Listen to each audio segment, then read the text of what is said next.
berjumpa kembali dalam program 5 menit bersama Tuhan dengan saya Pendeta Ohali Baselan dari Gemit Klasis Rote Barat Laut. Firman Tuhan yang menyapa kita pada hari ini terambil dari Ibrani pasal 11 ayat 1 hingga ayat yang ke-12 dengan tema beriman teguh dan bergerak menuju masa depan. Saudara-saudara, kalau kita baca dalam Kamus Bahasa Indonesia, apa arti iman? Iman adalah suatu keyakinan sentral yang diajarkan Yesus. Sentral artinya terpusat kepada Allah, tidak pada yang lain. Iman bukan terpusat pada kekuasaan, kekayaan, kesehatan, tapi terpusat pada Allah. Dengan memiliki keyakinan iman, seseorang akan kuat dalam menjalani kehidupan. Penulis bersaksi tentang keunggulan Tuhan Yesus dalam mendorong orang Kristen untuk mempertahankan iman mereka pada Yesus, disebabkan karena dua hal yang terjadi pada waktu itu, yaitu pengajaran sesat dan juga penganiayaan. Dari kedua hal ini, maka mereka telah berpikir apa mereka layak mengikuti Tuhan. Dalam Ibrani pasal 11 ayat 1, iman adalah dasar dari segala sesuatu yang kita harapkan dan bukti dari segala sesuatu yang tidak kita lihat.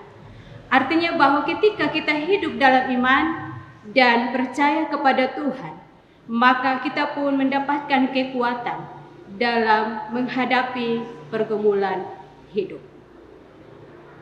Ada kesaksian iman dari beberapa tokoh dalam pembacaan ini. Yang pertama, Habel. Habel mempersembahkan korban yang sangat baik pada Tuhan. Dan persembahan yang dilakukan oleh Habel adalah persembahan yang berkenan kepada Tuhan. Yang kedua, Henok. Karena iman Henok, maka Allah berkenan ia terangkat ke sorga, sehingga ia tidak mengalami yang namanya kematian.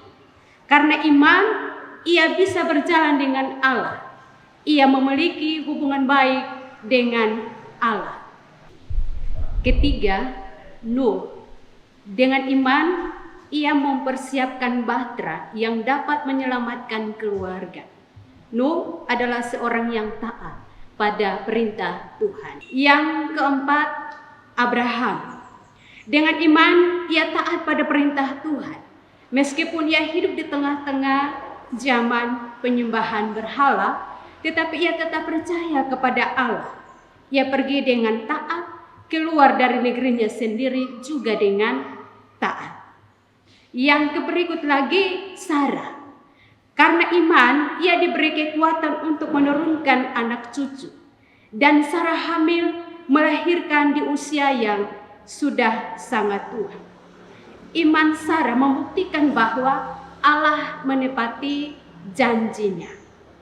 Saudara-saudara, kesaksian iman dari beberapa tokoh ini menyaksikan bahwa karya Allah sangat besar dalam kehidupan mereka. Iman kita diuji dan semakin bertumbuh pada saat ada persoalan. Di tengah tekanan hidup, kita pun diingatkan untuk tetap beriman teguh, percaya pada firman-Nya dan juga janji Allah. Berjalan dengan iman berarti mempercayai Allah. Apa yang dikatakan oleh Allah, apa yang sudah dilakukan oleh Allah, dan apa yang akan dilakukan oleh Allah. Atau dengan kata lain, berjalan dengan iman berarti kita taat pada kehendak Allah serta bertekun dalam perjalanan hidup bersama dengan Allah dalam masa lalu, di masa kini, dan di masa yang akan datang. Saudara-saudara, dalam syukur Natal ini kita semua diajak untuk tetap beriman teguh pada Allah, berjalan bersama-sama dengan Allah, memiliki hubungan baik dengan Allah, melakukan apa yang dikehendaki oleh Allah, sehingga dengan demikian kita memperoleh masa depan yang penuh pengharapan. Firman Tuhan menolong dan memberkati kita. Amin.